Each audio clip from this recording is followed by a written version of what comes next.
penjelasan saya. Oke, jadi activity based costing adalah materi terakhir di materi ini. Ini memang kenapa terakhir karena activity based costing ini adalah sebuah metode dalam pengalokasian biaya yang sampai saat ini masih yang paling canggih, paling komprehensif, yang paling banyak dipakai di perusahaan-perusahaan baik manufaktur maupun jasa. Nah, jadi kenapa kita rute terakhir? Karena walaupun kalian tidak akan belajar secara detail tentang ABC, harapannya kalian itu benar-benar familiar dengan apa itu activity based costing. Harapannya kalian itu benar-benar paham secara konsep, fungsi dan kegunaan, lalu kapan dipakai, apa kelebihannya, apa kekuatannya, apa sih activity based costing ini. Jadi harapannya kalian bisa sampai memahami seperti itu, sehingga nanti ketika kalian bekerja di perusahaan yang bagus, perusahaan yang secara ukuran itu besar, dengan proses aktivitas bisnis yang kompleks, sehingga mereka menggunakan ABC, kalian itu sudah nggak bingung lagi, nggak dari nol lagi. Nggak kayak orang yang nggak tahu apa-apa, ini apa ya gitu. Tapi kalian sudah paham, oh perusahaan ini pakai ABC, oh that's good, karena saya sudah pernah belajar. Karena memang ABC itu dalam prakteknya itu tidak bisa sama antara satu perusahaan dengan perusahaan lainnya. Tapi paling nggak secara konsep kalian paham activity based costing itu apa. Saya kasih ilustrasi sederhana dulu ya. Pernah nggak sih kalian kayak gini, makan nih rame-rame sama teman-teman, sama gengnya nih, berempat, berlima. Pesannya udah pesan sendiri-sendiri, ada yang ngerasa aduh tanggal tua, hemat-hemat deh, ada yang bodoh amat gitu kan. Tapi tiba-tiba arus solidarity ya, tiba-tiba udah nyeretuk, udah bagi rata aja. Ada nggak yang kalian dalam posisi ini terus kalian pengen menjerit, astaga, nggak dong, janganlah. Tapi sungkan karena teman-teman dekat dan seterusnya. Nah, ilustrasi ini itu juga berlaku di perusahaan, khususnya manufaktur. Jasa juga, tapi kalau jasa itu kan lebih banyak faktor interaksi dengan manusia ya, jadi mungkin lebih subjektif. Kalau kita ngomongin manufaktur, kita dealing with machine. Kita ngomongin mesin, kita ngomongin proses-proses yang sifatnya terkait dengan teknologi. Jadi kalau dalam perusahaan yang memiliki banyak varian produk, ya, kemudian karena ketidakmampuan kita sebagai manajer untuk memahami konteks akuntansi biaya atau akuntansi manajemen dalam bisnis, lalu kita pukul rata. Perusahaan kita jual berapa produk? Oh, 4 macam, misalkan. Satunya misalkan makanan, satunya minuman, satunya aksesoris, satunya pakaian. Terus proses produksinya yang satu ini, lalu sama-sama bayar listrik, sama-sama bayar security misalkan, tapi semua dipukul rata. Biaya yang sifatnya indirect, biaya yang sifatnya sulit untuk ditelusuri langsung pada unit produknya, misalkan ada listrik, ada gaji supervisornya, gaji manajernya, bayar asuransi kebakaran misalkan, dan lain sebagainya. Begitu banyak biaya yang sifatnya indirect, itu semua sudah kita pahami ya. Dan kita sebagai manajer kita gagal untuk memahami pentingnya alokasi biaya, lalu kita pikir udah pukul rata aja nggak masalah, toh tetap semuanya itu terjadi di sini, jadi ya udah biayanya pukul rata pasti akan sama kurang lebih. Itu akan menyebabkan yang namanya under costing dan over costing. Itu istilah tadi bisa disebut juga cost smoothing. Jadi yang namanya biaya itu kita sama ratakan. Apa akibatnya? Apa dampaknya? Yaitu under costing dan over costing. Apa sih under costing? Under costing adalah ketika suatu produk itu alokasi yang kita berikan pada produk tersebut terlalu rendah dari yang seharusnya. Jadi karena kita pakai rata-rata, yang A dan B misalkan ya sama-sama produk makanan, tapi si A ini prosesnya lebih lama. Jadi dia harusnya mengkonsumsi misalkan listrik dan bahan bakar lebih banyak daripada si B. Tapi kita sama ratakan. Akhirnya yang A tadi itu yang harusnya alokasi biayanya secara actual dia lebih tinggi, Tapi karena kita sama ratakan dengan yang B, dia jadi under costing. Alokasi biaya yang kita alokasikan itu lebih rendah dari yang seharusnya. Kita fokus dulu ke under costing. Emang kenapa sih kalau produk itu under costing? Ini kan cuma alokasi di atas kertas. Nah, itu sudah sebuah pemikiran yang salah. Saya ingin tahu pendapat kalian. Kira-kira apa bahayanya ketika sebuah produk itu under costing? Silakan. Seperti biasa, saya menunggu volunteer. Jika tidak ada volunteer, saya akan tunjuk untuk menjawab. Oke, silakan. Kira-kira apa bahayanya ketika sebuah produk itu under costing?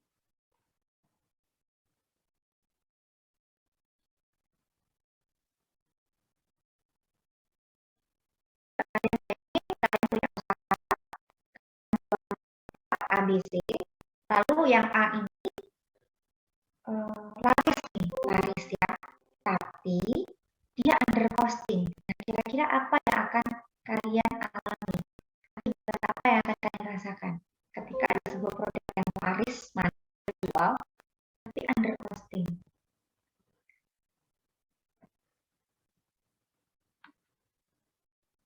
Silakan, ada yang mau mencoba berpendapat?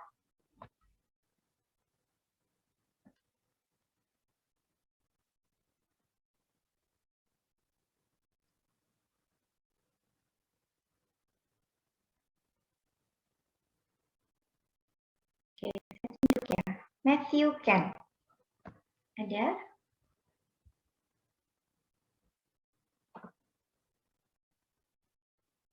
Kok?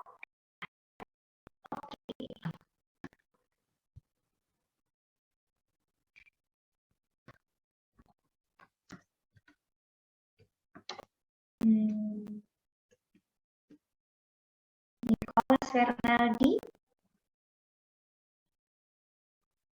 Ada ya. Nicholas, silakan. Ini menurutmu?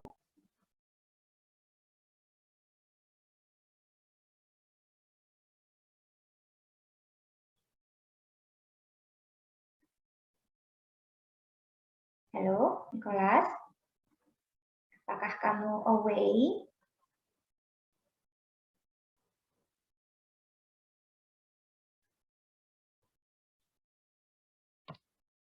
Halo?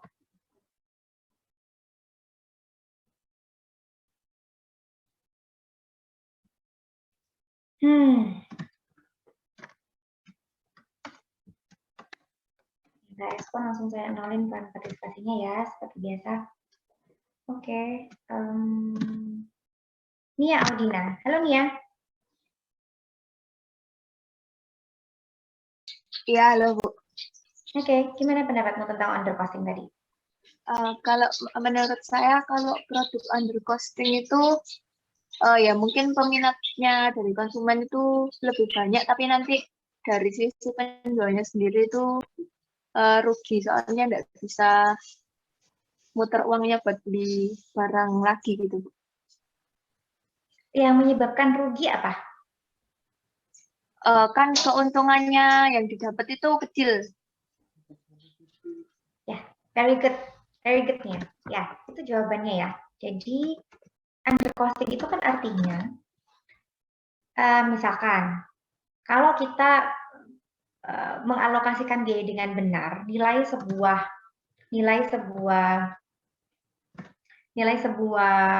produk itu seharusnya misalkan 80.000 ya. Jadi secara biaya yaitu total biayanya per unit 80.000 misalkan. Tapi karena kita mengalokasikan dengan cara yang tidak tepat, waktu kita hitung, ternyata hasil hitungan kita dengan cara yang sederhana, alokasi biaya yang kita alokasikan ke produk ini itu misalkan 70.000. Ada sisi 10.000 di situ. Dari situ kita pasti akan menentukan harga kan. Kita akan menentukan harga. Misalkan, oke, 70.000 ya marginnya let's say 30%. Berarti sekitar 20.000 ya. Kita jual 90.000. Kita jual 90.000. Padahal apa? Padahal sebenarnya biaya produk tersebut menghabiskan biaya 80.000. Jadi margin kita cuma 10.000 aja. Jadi ketika kita jual secara laris manis, ternyata kok di akhir bulan setelah kita bayar semua pengeluaran secara cash, kok profitnya cuma segini ya? Padahal seharusnya kalau si ini laris, kita profitnya sekian. Ternyata enggak. Karena untuk biaya untuk memproduksi produk tadi itu ternyata lebih tinggi dari yang kita alokasikan, dari yang kita perkirakan. Itu. Tepat sekali penjelasannya nih ya tadi. Apalagi kalau yang lebih parah lagi adalah alokasi kita saking jauhnya dari realita, malah kita rugi, artinya kita jual rugi. Misalkan kita tadi ngitung 70.000 biayanya. Lalu kita jual, misalkan kita jual 78.000 ya, kita jual 78.000. Tapi ternyata biayanya yang sesungguhnya adalah 80.000 per unit. Akhirnya kita malah jual rugi 2.000 setiap unit tersebut terjual.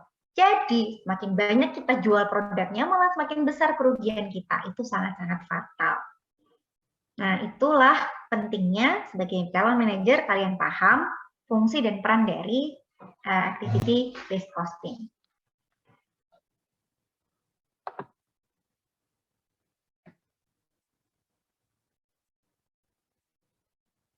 Oke, kita lanjut. Sekarang ke overcosting. Kalau overcosting kebalikannya. Kalau overcosting itu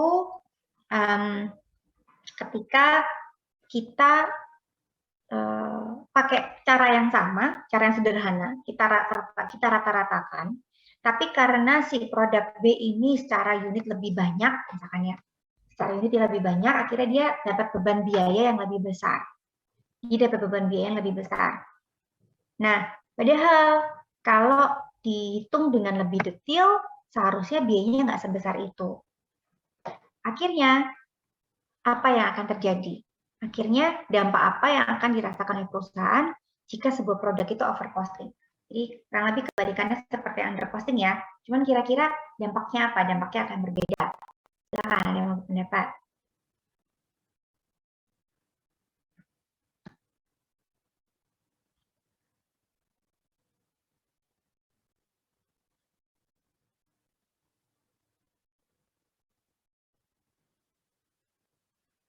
Silakan Febri.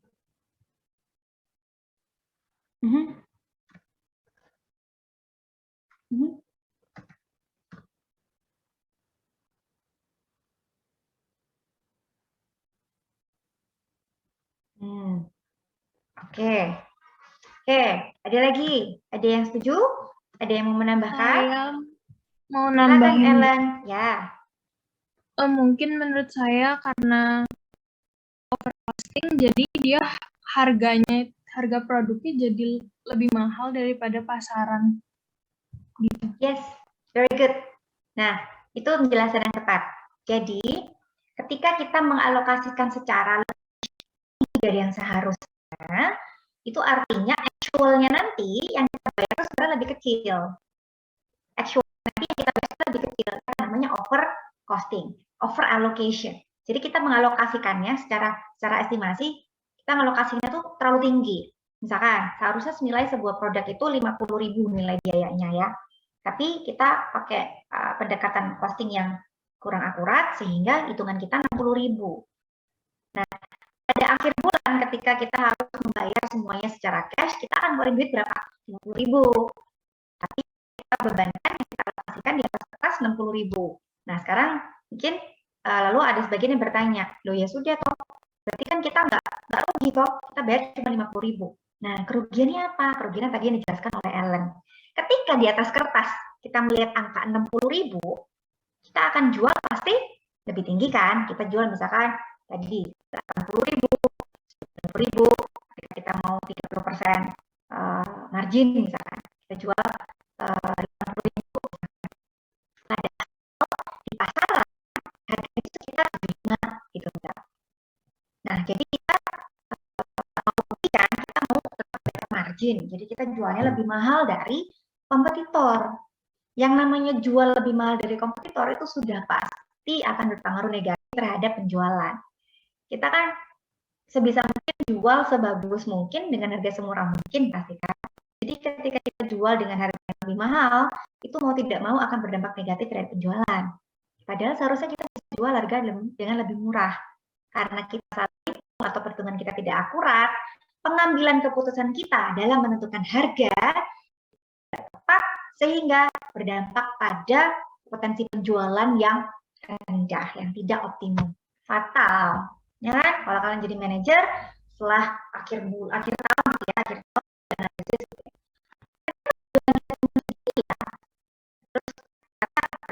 kesimpulannya jadi harga sekian ya. Oh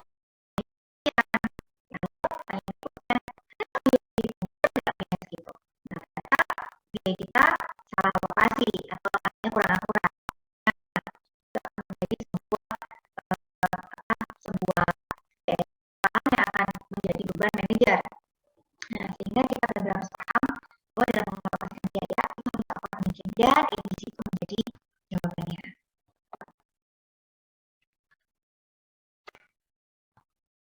Dulu, terima kasih tadi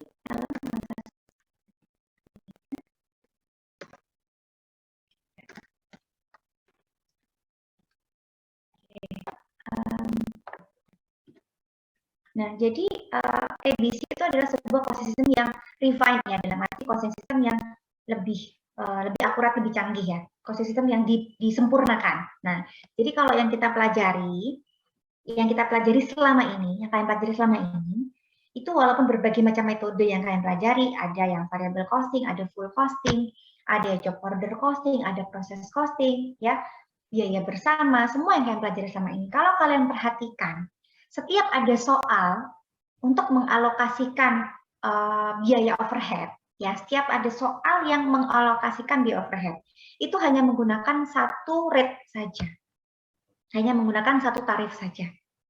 Nah, itu menunjukkan bahwa costing system yang digunakan tuh masih tradisional. Jadi yang tadi saya ceritakan di awal, ada biaya listrik, bahan bakar, gaji, itu semua kan indirect cost ya. Gimana caranya kita mengalokasikan gaji satu orang ke sekian ribu unit, kan nggak bisa. Butuh bantuan metode alokasi atau costing system. Nah, ketika kita menggunakan yang traditional way, maka kita biasanya akan hanya menggunakan satu rate saja. Seperti yang selama ini soal-soal yang kalian kerjakan. Itu kalau kalian lihat lagi, itu pasti hanya pakai satu rate saja. Overhead, fix overhead rate-nya sekian. Misalkan berapa rupiah per jam kerja langsung. Bisa seperti itu kan di soal-soal sebelumnya. Nah, itu masih traditional way. Kalau pakai ABC, perbedaan yang paling esensial, kalau ABC itu kita pasti menggunakan yang namanya multiple rate. Kita pakai rate yang berbeda-beda. Kenapa? Pertanyaannya kenapa rate-nya harus dibeda-bedakan? Karena indirect cost-nya juga berbeda-beda. Coba sekarang kita renungkan ya. Misalkan biaya listrik sama biaya gaji. Cara pengalokasiannya masuk akal nggak sih kalau bisa meratakan? Apakah setiap unit produk itu mengkonsumsi listrik yang sama? Tentu tidak. Beda mesin. Setiap mesin sudah beda konsumsi watt-nya, misalkan. Atau yang satu diproses berapa lama, 2 jam, yang satu diproses 1 jam. Konsumsi listriknya masing-masing produk sudah berbeda. Apalagi kita campur dengan gaji supervisornya. Apakah bisa kita alokasikan dengan cara yang sama? Kalau kita samaratakan itu sudah pasti tidak akurat.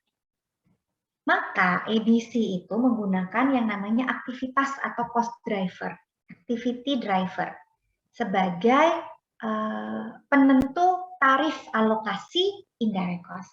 Nah, jadi ABC itu akan membebankan atau mengalokasikan biaya dengan cara yang lebih baik, memberikan measurement atau pengukuran terhadap biaya indirect dengan lebih baik.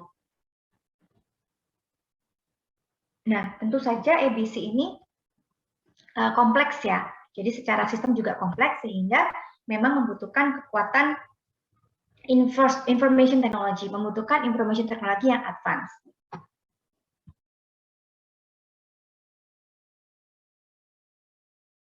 Membutuhkan information technology yang advance supaya memungkinkan untuk menggunakan ABC ini tadi.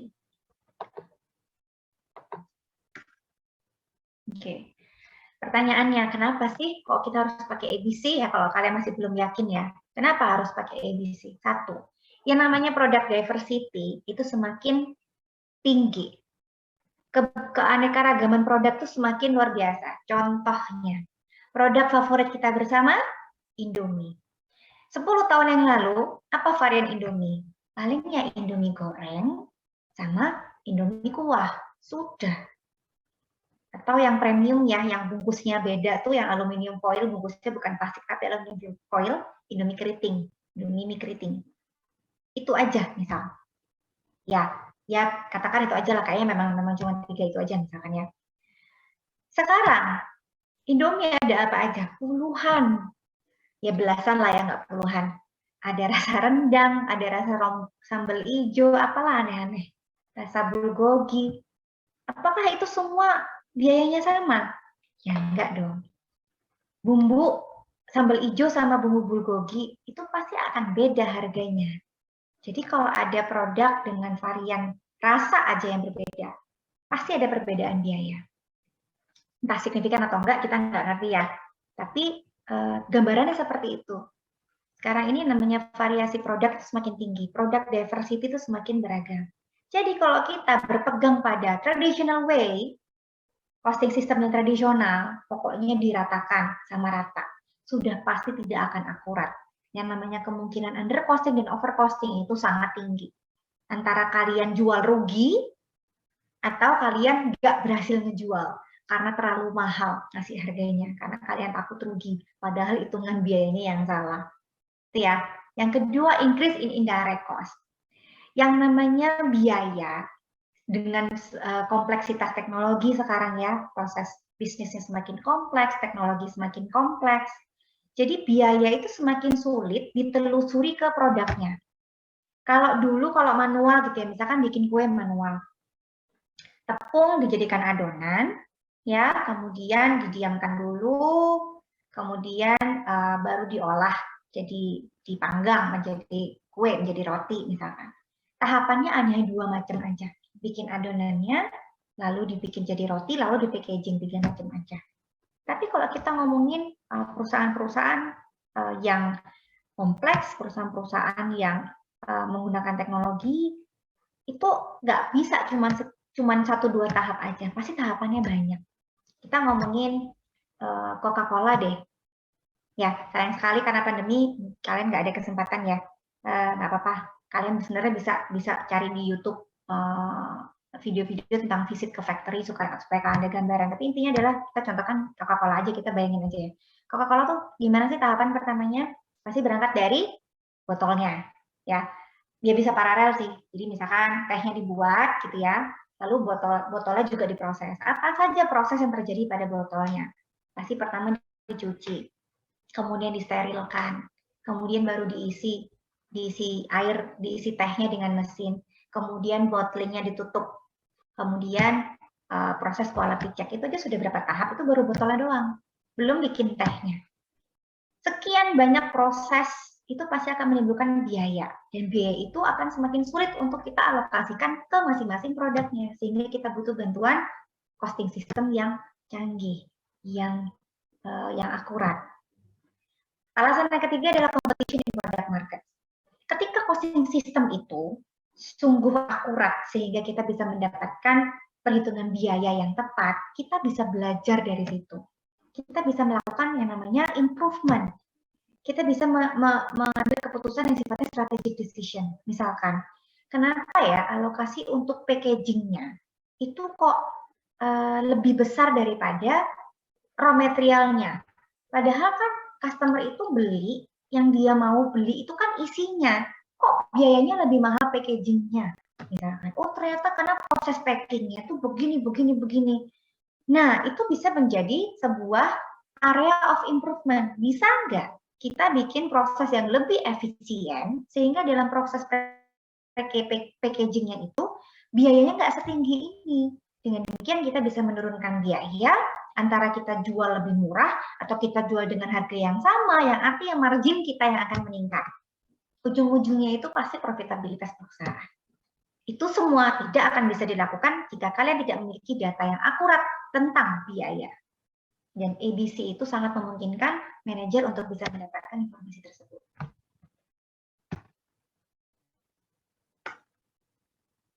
Oke. Nah, jadi sekali lagi, activity based costing itu fokus pada indirect cost. Mungkin kalian bertanya, terus kalau yang direct cost, ya kalau namanya direct, artinya kan bisa, dari definisinya aja direct cost itu bisa ditelusuri dengan mudah kepada setiap unit produknya. Itu sudah definitif ya. Ya artinya bisa dengan mudah tanpa perlu bantuan costing system yang canggih. Tapi kembali lagi ke pertanyaan, lalu kenapa kok kita butuh ABC? Karena yang namanya indirect cost sekarang tuh semakin tinggi secara proporsi. Jadi kalau misalkan dulu, karena tadi yang manual ya, kalau manual itu 80% biaya bisa kita alokasikan ke masing-masing unitnya. Misalkan satu orang kerja selama 1 jam, dapat 1 kilo atau dapat 10 bungkus roti tawar misalkan. Nanti kan kita bisa alokasikan dengan mudah gaji orang itu per jam berapa, dalam bikin 10 roti tawar tuh habis tepung berapa, itu kan direct cost semua, karena bisa kita alokasikan dengan mudah ke 10 bungkus roti tawar tadi. Mudah, direct cost. Jadi bisa dibilang 80% direct cost. 20%-nya apa? Bisa listrik, bisa biaya lain-lain yang perintilan. Tapi kalau kita ngomongin perusahaan, kita ngomongin factory, kita ngomongin pabrik yang kompleks, nggak bisa seperti itu. Bisa jadi bahkan 50% tuh indirect cost. Bayangin sekarang, kalau direct cost-nya 50%, indirect cost 50%-nya. Jadi bisa dibilang direct cost-nya sudah hampir pasti akurat. Ya karena secara definisi aja mudah ditelusuri. Artinya sudah hampir pasti akan akurat yang direct cost-nya. Sedangkan yang 50%-nya belum tentu akurat, tergantung alokasinya pakai costing system yang bagaimana. Sekarang kalian bayangkan kalau kalian sebagai manajer ya membawahi lini produksi misalkan, atau manajernya nggak harus manajer pabrik ya, manajer sebuah bisnis unit. Mau nggak mau kan kalian harus dealing with product cost juga, nggak bisa terus saya nggak urusan sama biaya, nggak bisa. Yang namanya manajer walaupun bukan background-nya akuntansi, kalau sudah manajer sebuah bisnis unit, kalian harus bisa paham biaya produk atau produk cost. Nah, kalian sebagai manajer sebuah bisnis unit, lalu produk-produk yang di bawah departemen kalian itu ternyata 50%, hanya 50% saja keakuratan dari biayanya. Stres nggak? Artinya, ketika kalian menentukan harga, kalian menentukan project improvement, itu hanya 50% aja akurasinya. Kebayang nggak? Mengambil keputusan berdasarkan data yang hanya 50% akurat. Nah, itulah bahayanya ketika sebuah perusahaan dengan aktivitas yang sangat kompleks tidak memiliki costing system yang mumpuni, yang bisa membantu mengalokasikan biaya-biaya tadi. Nah, disitulah pentingnya activity based costing.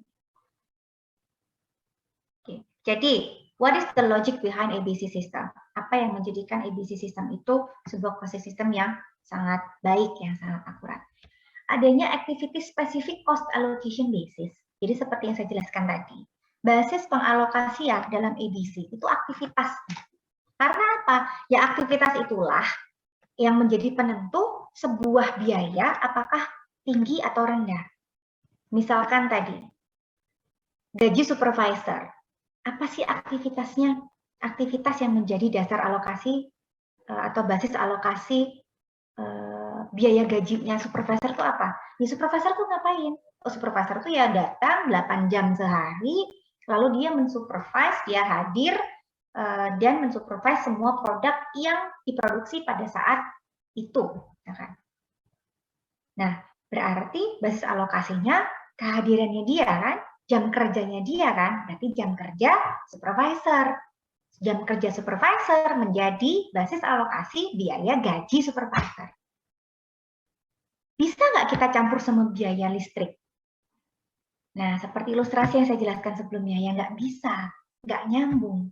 Kalau aktivitas yang melibatkan atau aktivitas yang menimbulkan gaji supervisor adalah kehadiran dia atau jam kerja dia, tidak sama dengan listrik. Kalau listrik lebih kompleks lagi. Tadi yang saya sebutkan, mesin ini konsumsinya berapa? Berapa watt? Mesin ini konsumsinya berapa watt? Produk ini diproses berapa jam? dia membutuhkan listrik lebih banyak daripada produk satunya, kan diproses lebih lama. Nah, maka untuk alokasi listrik beda lagi, yaitu ke alokasi watt-nya. Watt yang dibutuhkan per mesinnya, misalkan bisa dibagi menjadi mesin ini butuh sekian watt untuk produksi sekian selama 1 jam. Nah, 1 jam itu berapa sih unit yang diproduksi? Oh, berarti konsumsi energi listrik per unitnya berapa? Bisa dihitung lebih lanjut seperti itu. Tapi intinya adalah aktivitasnya itu apa? Kalau kita ngomongin listrik, ya aktivitasnya adalah watt hour-nya, penggunaan atau konsumsi listriknya. Nggak ada kaitannya sama jam kerja supervisor. Jadi, biaya listrik sama biaya gaji supervisor nggak bisa ditotal, lalu dirata-rata, terus dialokasikan ke semua unit secara merata. Sudah pasti nggak akan akurat. Nah, sekarang kalian bayangin nanti biaya yang lain-lainnya. Biaya asuransi kita sama ratain ke konsumsi listrik, ya nggak sama. Biaya asuransi kebakaran kita samain dengan gaji supervisor, ya nggak bisa. Nggak akan akurat. Nah, itulah kekuatan dari ABC. ABC itu bisa mengalokasikan biaya di level activity-nya, specific activity. Oke, nah sekarang mungkin kalian bertanya-tanya, ribet dong? Iya, makanya ABC itu sebuah software, tidak untuk dilakukan secara manual. Jadi makanya tadi saya bilang, di sini kalian tidak akan belajar cara melakukan ABC secara kompleks ya. Nanti ada latihan soal juga yang harus kalian kerjakan seperti biasa. Tapi di situ kalian hanya belajar untuk mengaplikasikan konsep sederhana dari ABC, di mana kalian menggunakan multiple rate untuk mengalokasikan indirect cost, bukan single rate. Kalau traditional costing system pakainya single rate, seperti semua soal-soal yang selama ini kalian kerjakan dari pertemuan pertama sampai pertemuan kemarin.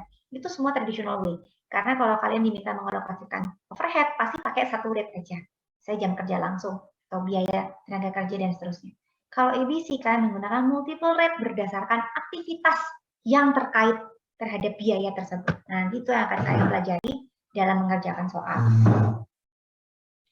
Nah, tapi kenyataannya ABC itu pakai sistem, ya, nggak mungkin manual, pusing. Karena memang ABC itu mencoba untuk mendekati realita. Kalau ada 10 macam di indirect cost, ya 10 tarif alokasinya. Gitu. Nah, jadi contohnya seperti ini ya. Ini sudah beberapa kali dibahas, tapi saya kasih ilustrasi lagi di sini. Jadi, kalau pakai cara yang tradisional, kita bagi yang namanya, ini lagi membagi yang namanya setup cost. Setup cost adalah biaya yang muncul ketika kita sedang proses persiapan produksi. Belum produksi nih, baru persiapan. Manasin mesin, ngedupin lampu, meeting sama timnya, ya, kemudian siap-siap nyiapin materialnya, itu kan semua ada biayanya. Orang-orangnya juga sudah mulai digaji, kan nggak mungkin kan, kamu baru digaji kalau kamu sudah mulai mesinnya nyala atau mesinnya sudah mulai produksi, kan nggak. Dia datang pun sudah digaji, padahal dia baru sejam kemudian dia baru mulai produksi. Nah, jadi biaya untuk persiapan produksinya itu adalah setup cost. Lalu cara yang tradisional yang sebelah atas mencoba untuk mengalokasikan setup cost-nya dengan cara direct manufacturing labor hour, menggunakan jam kerja. Nah, ada dua produk di sini. Yang satu nama produknya simple lens, yang satu complex lens. Nah, dari namanya aja seharusnya sudah menggambarkan ya, yang dimaksud dengan soalnya adalah complex lens itu seharusnya biayanya sudah pasti harusnya lebih tinggi karena dia ini sebuah produk yang lebih kompleks daripada simple lens. Tapi kalau kita mengalokasikan dengan cara yang tradisional, ternyata alokasi biaya setup cost untuk simple lens itu jauh lebih besar daripada yang complex lens. Padahal secara aktivitas ini nggak mungkin, ini mustahil. Yang namanya complex lens itu aktivitas persiapannya pun juga lebih sulit daripada yang simple lens. Kenapa kok secara biaya menjadi seperti ini? Kalau orang yang nggak paham akuntansi biaya, pasti beralasannya, ya emang kayak gitu hitungannya. Nah, kita harus benar-benar paham. Ini sudah pasti cara pengalokasian yang tidak tepat. Sehingga mungkin kita sebagai manajer tidak berusaha untuk menghitung sendiri, tapi kita bisa memberikan arahan ke staf akuntansi kita. Coba kamu cek, apa basis alokasinya? Kok bisa kayak gini? Sudah nggak mungkin yang namanya simple lens, biayanya harusnya lebih rendah dong. Aktivitasnya harusnya kan lebih simpel, kok biayanya lebih tinggi? Nah, kalian sebagai manajer bisa marah-marah sama staf akuntansinya, tanpa harus menghitung sendiri ya. Kalian bisa nyuruh. Tapi kan kalian paham. Kenapa kalian marah-marah? Karena kalian paham ini sebuah kesalahan. Kalau nggak paham, ya kalian yang kena marah malah sama atasan kalian. Nah, jadi di sini kalian bisa menginformasikan, bisa memberikan masukan bahwa pasti ada yang keliru dengan cara pengalokasiannya. Sehingga jika dibandingkan dengan metode ABC, ternyata lokasinya menjadi jauh berbeda. Nah, di sini dengan ABC, maka aktivitas yang tepat untuk menggambarkan untuk mengalokasikan biaya setup adalah setup hours-nya. Ini juga hal yang kalian pelajari di manajemen operasional ya. Jadi manajemen operasional kalian belajar tentang setup hours, di mana cara mengimprove productivity salah satunya adalah dengan mempersingkat setup hours. Nah, hal itu terkait dengan yang kita pelajari di sini. Yang namanya setup cost itu akan semakin besar ketika aktivitas setup itu semakin panjang, ya kan? Listriknya semakin banyak, bayar gajinya semakin gaji yang harus dialokasikan untuk aktivitas produktif, jadinya malah hanya untuk persiapan aja. Nah, jadi semakin cepat aktivitas persiapannya, aktivitas setupnya, maka akan semakin kecil biayanya. Itulah yang menjadi basis alokasi yang paling tepat untuk mengalokasikan setup cost. Nah, ternyata kalau pakai setup hour, seperti yang sudah kita prediksikan ya, sebagai manajer, harusnya ya lebih besar kompleks lah. Ternyata benar. Kenapa? Karena waktu yang dibutuhkan untuk melakukan persiapan kedua produk ini berbeda.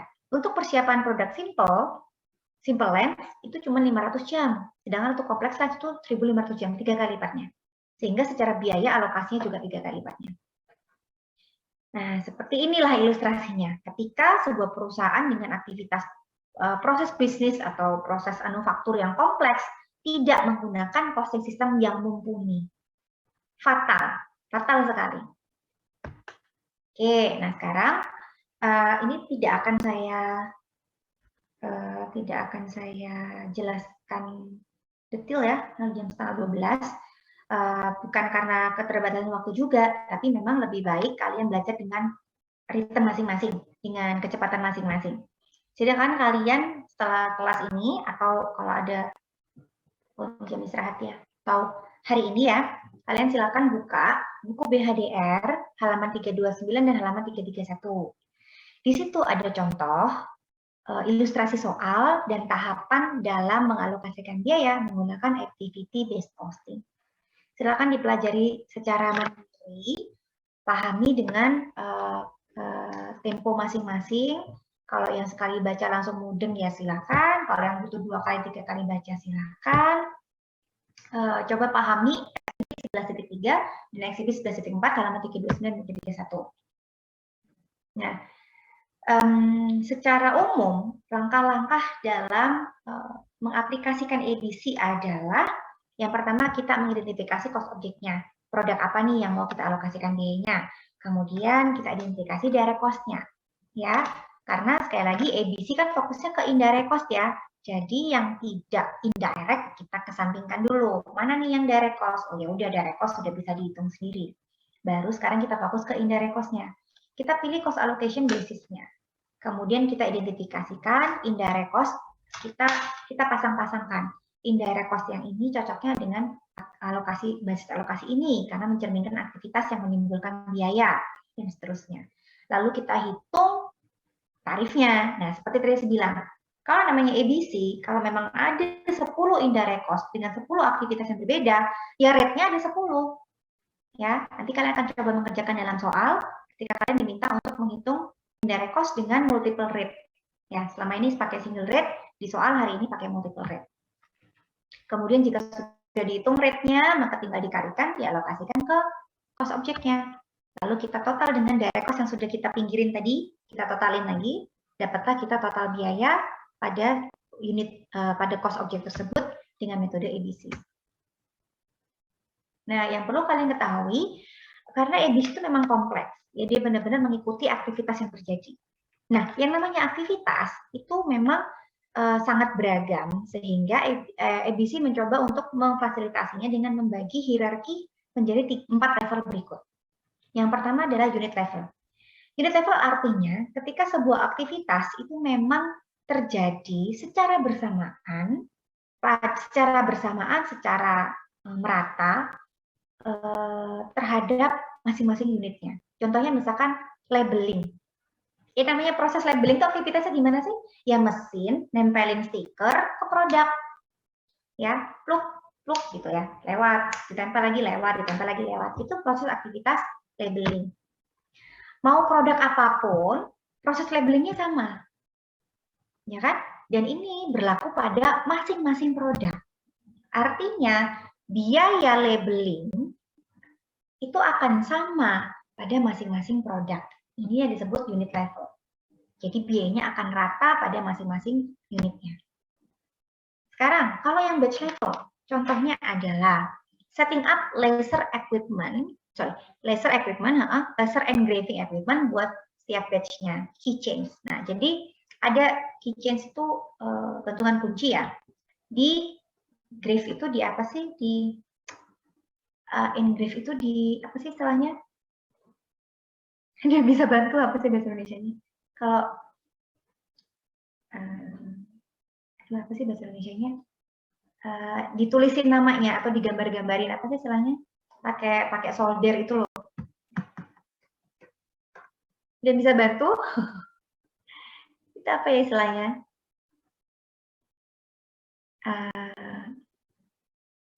Apa sih engrave itu?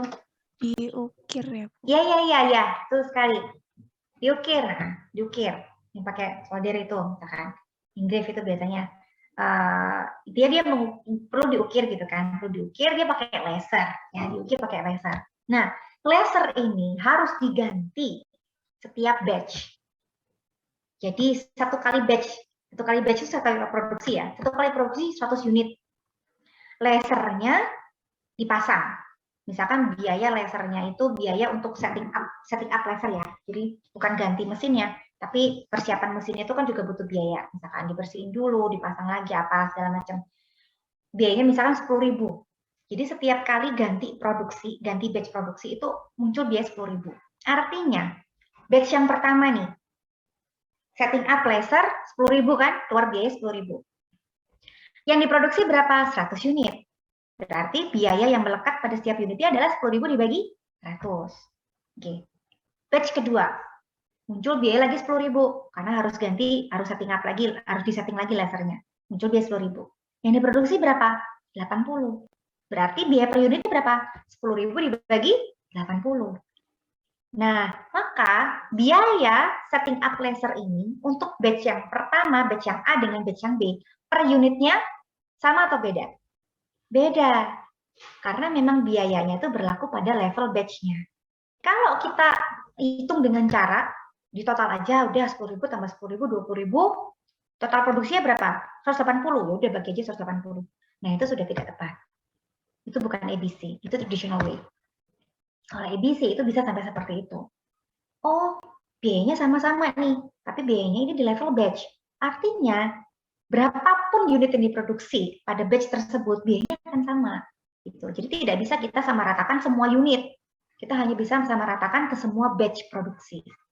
Itu batch level. Nah, konsepnya seperti itu ya, hierarki di sini. Sekarang kita coba bahas yang product level. Contohnya adalah inventory handling. Inventory handling. Nah, misalkan ini ada sebuah lini produk Best Buy elektronik ya. Biaya untuk menghandle produk ini khusus lini produk yang ini itu khusus, yaitu sekian. Biaya ini akan berbeda ketika kita menghandle produk yang berbeda, bukan Best Buy elektronik misalkan. Maka kita bisa mengatakan biaya handling untuk semua unit dengan merek yang berbeda. Nggak bisa, karena biaya handlingnya ini khusus untuk merek Best Buy Electronics tadi. Kalau ada produk merek lain lagi, berapapun unitnya, itu cost handlingnya akan berbeda. Sehingga biaya ini hanya bisa dialokasikan ke level produknya, tidak bisa ke unitnya. Karena kalau beda merek, ya nggak bisa dialokasikan. Ini khusus untuk merek yang ini, khusus untuk lini produk yang ini. Nah, jadi cara kita mengalokasikannya ke produknya, ke lini produknya, bukan ke unitnya, bukan ke batch produksinya. Yang berikutnya adalah facility sustaining. Nah, ini contohnya langsung aja.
Bentar ya. Apa? Mati lampu putih ya.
Halo,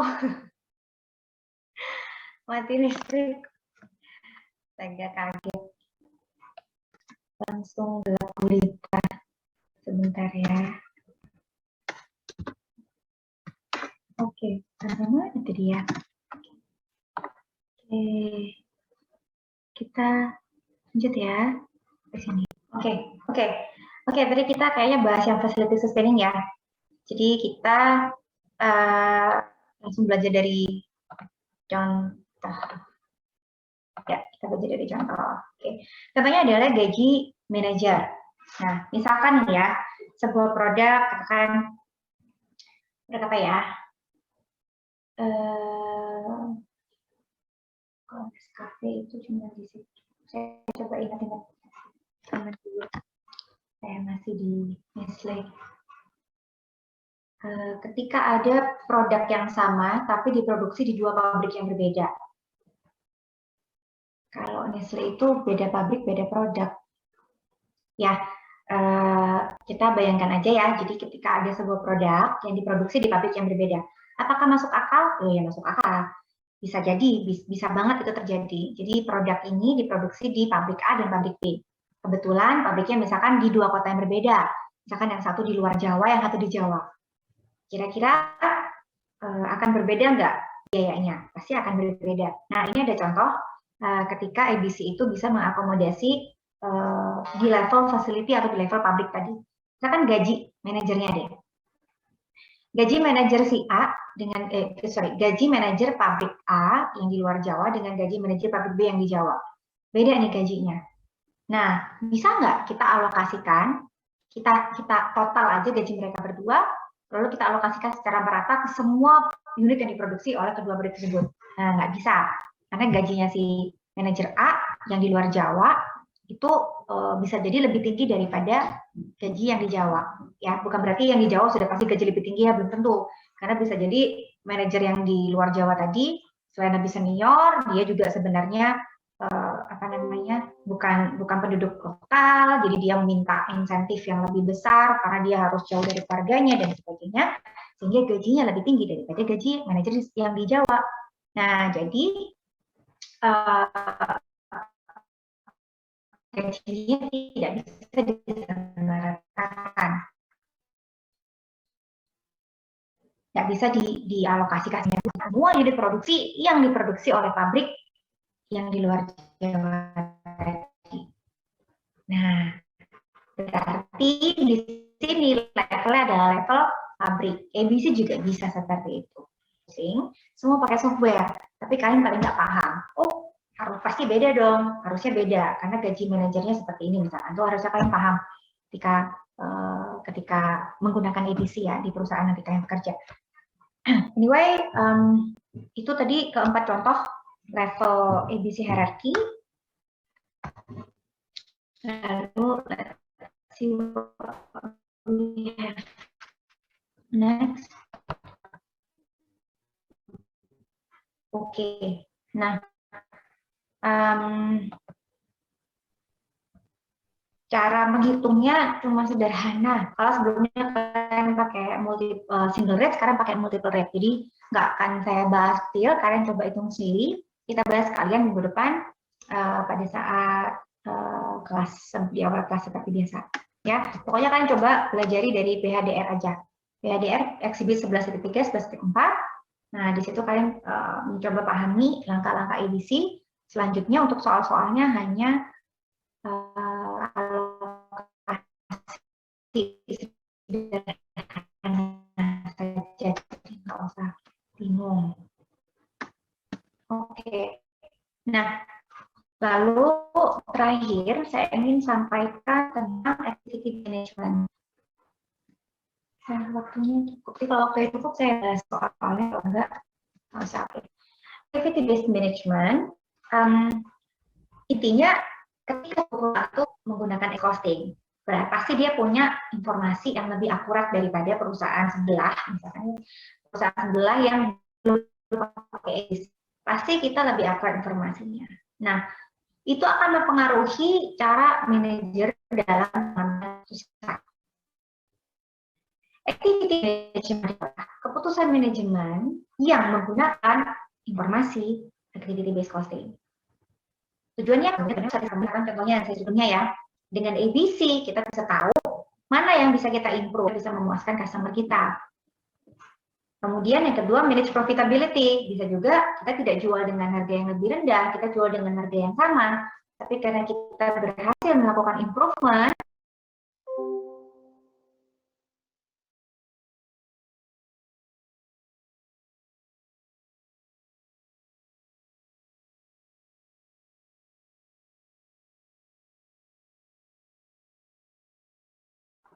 halo, saya ketendang lagi kayaknya. Maaf ya, saya lanjutkan. Koneksinya tidak baik. Sampai mana tadi?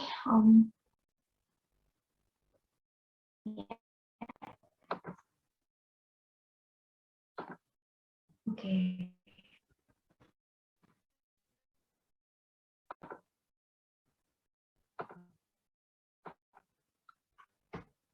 Jadi dengan activity based management kita bisa mengambil keputusan pricing yang lebih tepat. Kita bisa mengambil keputusan product mix tadi ya, seperti sales mix yang kita pelajari pada soal minggu lalu. Jadi kita bisa menentukan alokasi produk, mix produk mana penjualannya karena secara profit paling tinggi. Nah, sekali lagi, kalau ternyata ada costing, nah ini kan konyol ya, kita kira produk A ini akan berdasarkan profit, ternyata under costing. Jadi setelah kita jual sangat banyak, kita bahkan bikin iklan segala macam, ternyata di akhir tahun kita malah merugi. Ternyata kita jual rugi, itu kacau sekali. Jadi product mix decision ini baru bisa atau akan sangat bisa dilakukan dengan ABC information. Cost reduction tadi ya, dengan informasi ABC kita jadi tahu mana sih area-area yang seharusnya bisa kita improve. Jangan sampai misalkan tadi orang beli apa ternyata bayar apa. Misalkan ini nggak tahu, ini bukan rahasia perusahaan lagi ya, kayaknya sudah banyak yang tahu. Kalian tahu Bear Brand, ya itu kan salah satu produknya Nestle, salah satu top brandnya Nestle, dan top brand di industri F&B, food and beverage, masih termasuk top brand. Nah, tahukah kalian kok 50% yang kalian bayar ketika kalian beli Bear Brand itu sebenarnya kalengnya. Ya, jadi 50% kalian bayar itu tuh kaleng. Karena memang kalengnya khusus. Saya nggak tahu sekarang ya. Tapi dulu tahun 2009 ke 2014 ketika saya masih kerja di sana, 50%-nya itu adalah biaya kaleng yang adalah import dari Jepang karena kalengnya khusus, karena teknologi pasteurisasinya Bear Brand itu juga khusus. Jadi butuh kaleng khusus dan harus import dari Jepang. Bukan China yang mungkin bisa sangat murah kan dengan mengorbankan kualitas ya, tapi benar-benar ini kualitas terbaik, sehingga sebenarnya 50% kain bayar itu beli kalengnya. Padahal kan kalengnya cuma buat dibuang, kan? Tapi ya memang seperti itu karakteristik produknya, dan orang tetap aja mau beli ya, padahal itu susu segar biasa. Anyway, yang mau saya sampaikan di sini, kalau waktu itu saya diberi kesempatan untuk di area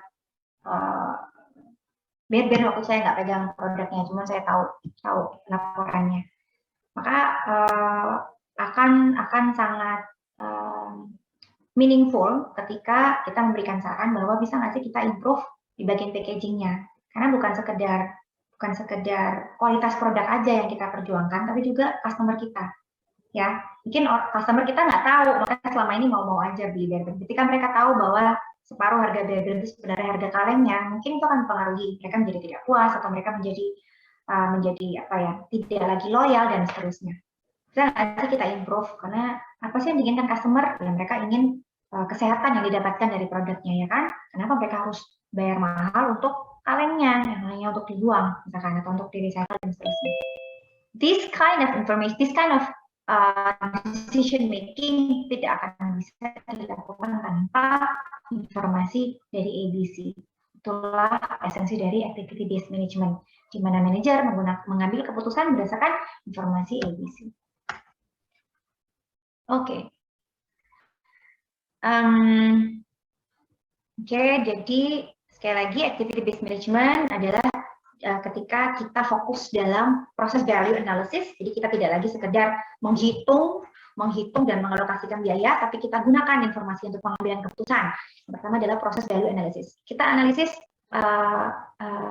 kualitas atau kinerja atau performance aktivitasnya berdasarkan informasi ABC tersebut. Dari situ kita harapannya bisa memilih area of improvement. Mana nih area yang mau kita improve? What activities are being done, why they are being done, how well they are done. Ini cara kita menganalisis. Ya, ternyata aktivitas yang ini sangat besar ya biayanya. Apa sih sebenarnya yang terjadi? Apa sih yang dilakukan? Kok biayanya besar banget? Nah, itu adalah fokus dari activity based management. Kita menganalisis kinerja dari proses aktivitas, proses produksi yang terjadi. Kemudian kita mencoba untuk understanding the root cause of activities. Ya, jadi kita berusaha untuk menerjemahkan angka activity based costing tadi. Ini kenapa bisa menghasilkan angka sekian ya, datang dari mana? Nah, ini adalah area yang dilakukan oleh memang biasanya yang background akuntansi ya, biasanya di departemen keuangan, atau biasanya istilahnya finance and control. Jadi departemen keuangan dan pengendalian biaya di pabrik itu biasanya memang background akuntansi, tapi uniknya adalah manajernya nggak selalu orang akuntansi. Nah, ini makanya yang selalu saya tekankan berkali-kali. Belajar akuntansi bukan akuntansi. Kalau kalian kerja dimanapun, apalagi kalian mau kerja di multinational company, nggak bisa jauh-jauh dari akuntansi, walaupun jadi manajer. Nah, jadi dulu salah satu peran saya ketika saya masih supervisor adalah menerjemahkan ABC information ke dalam root cause of activities. Nah, ini harus saya presentasikan ke manajer saya yang bukan orang akuntansi. Tapi dia paham, karena ya memang harus paham akuntansi biaya, harus paham apa sih yang terjadi di departemen saya ini, apa sih yang terjadi di pabrik ini. Harus bisa menerjemahkan angka ke dalam sebuah aktivitas, ke dalam sebuah insight ya, yang di situ kita bisa mengambil keputusan. Oke, thank you. Any question?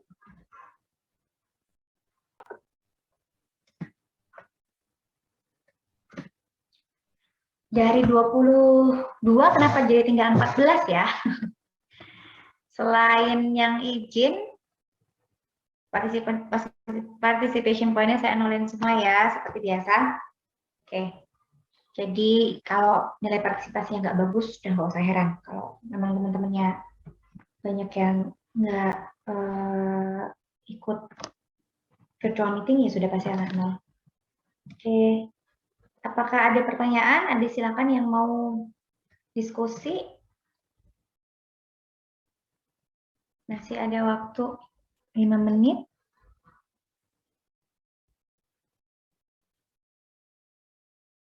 Oke, ada yang mau bertanya atau mau bahas latihan soal?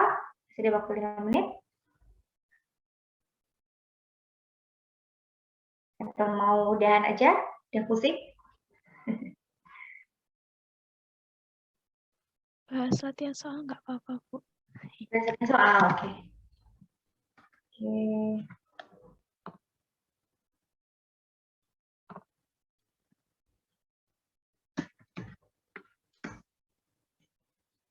Page 86.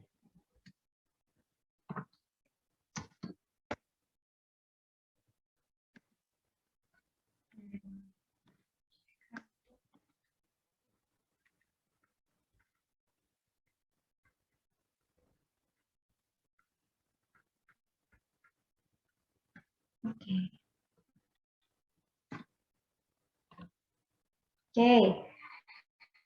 Oke, caranya calculating consumption ratio. Ya, di sini kalian bisa lihat ada informasi produk, deluxe, dan regular. Consumption ratio atau rasio penggunaan, rasio konsumsi atau penggunaan adalah untuk setting up equipment adalah 3:1 atau 75%, 25%. Jadi bisa pakai satuan, bisa pakai rasio ya, nggak usah bingung. Kapan, gimana cara kita punya cara sama. Bedanya adalah memang bisa diinformasikan sebagai rasio, sebagai satuan. Kalau misalkan satuan, misalnya equipment ini 750 jam, regular model 250 kali, rasio pun 3 kali juga, jadi nggak usah bingung. Oke. Jadi untuk setting up, activity driver-nya adalah set hours, deluxe model itu 75%, regular model mengabsorb 25% itu biaya setting up. Bagaimana dengan moving goods? Biaya yang ditimbulkan oleh aktivitas moving goods dialokasikan dengan basis number of moves, ya, dialokasikan dengan basis number of moves dengan proporsi 60% untuk pilots dan 40% untuk regular. Dengan aktivitas mesin, aktivitas produksi dengan mesin, tentunya dialokasikan dengan hours. Sedangkan 20% pilots dan 80% model. Assembly, perakitannya gimana? Perakitannya dilakukan oleh manusia, dilakukan oleh sumber daya manusia, maka basis alokasinya adalah direct labor hour-nya, jam kerja langsungnya. Dengan alokasi 20% untuk langsung dan 80% untuk regular mode. Nah, di sini kita lanjut ke peran. Ini hasilnya. Oke, hasilnya itu didapat dari sini ya. 285. Nah, didapat dari sini rasionya. Jadi tadi setting up equipment.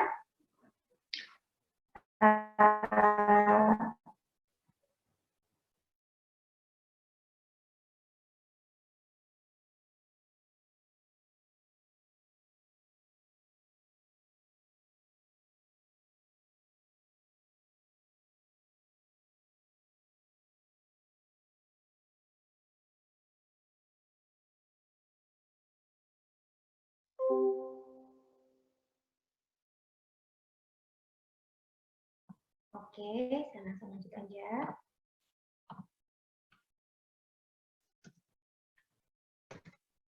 Oh, bentar, share screen-nya hilang ya. Oke. Oke, nah rasio tadi didapat dari data ini.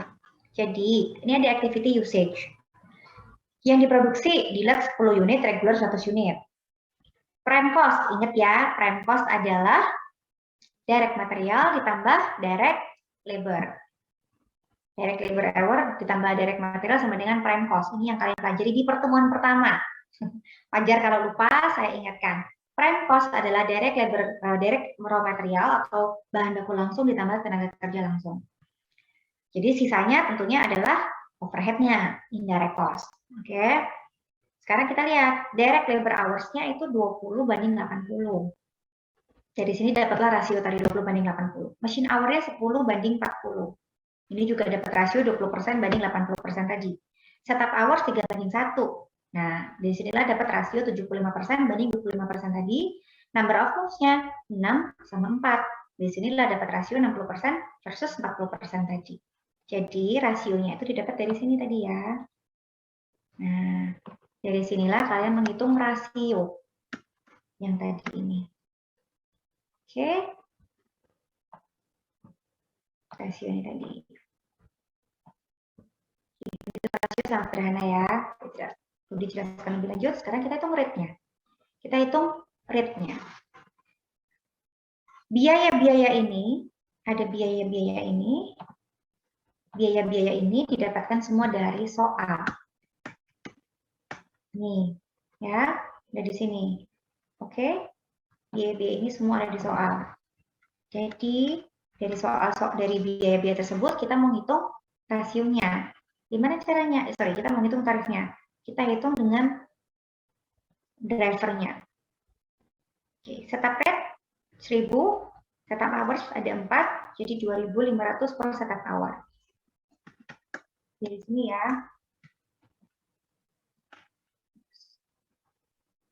Dari sini ya, perhitungannya dengan ini ya.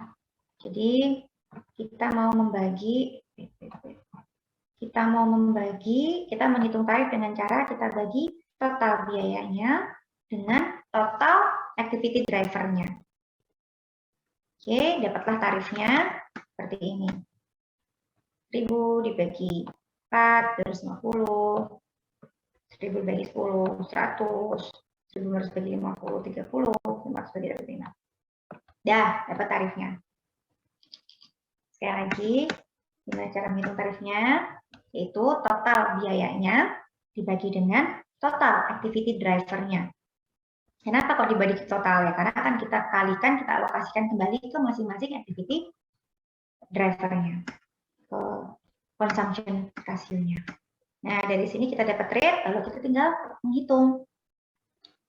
Prime cost, tadi sudah sesuai dengan soal, ini semua ada di soal. Ini di soal, sorry.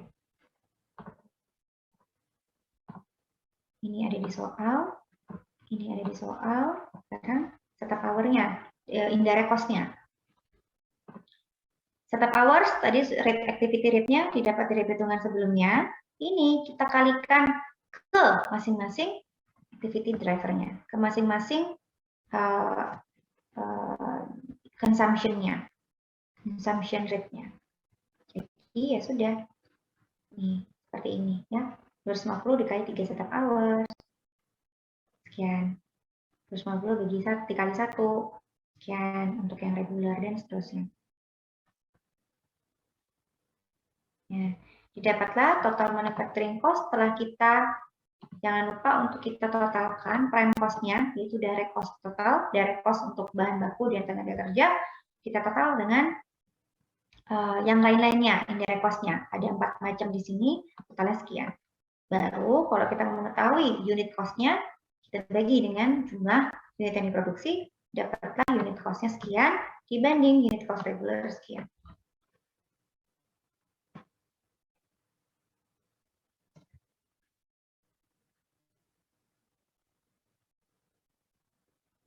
Oke, sampai sini apakah ada pertanyaan? Silakan diperhatikan, lalu kalau ada pertanyaan silakan.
Oke, kalau tidak ada pertanyaan, saya akan akhiri.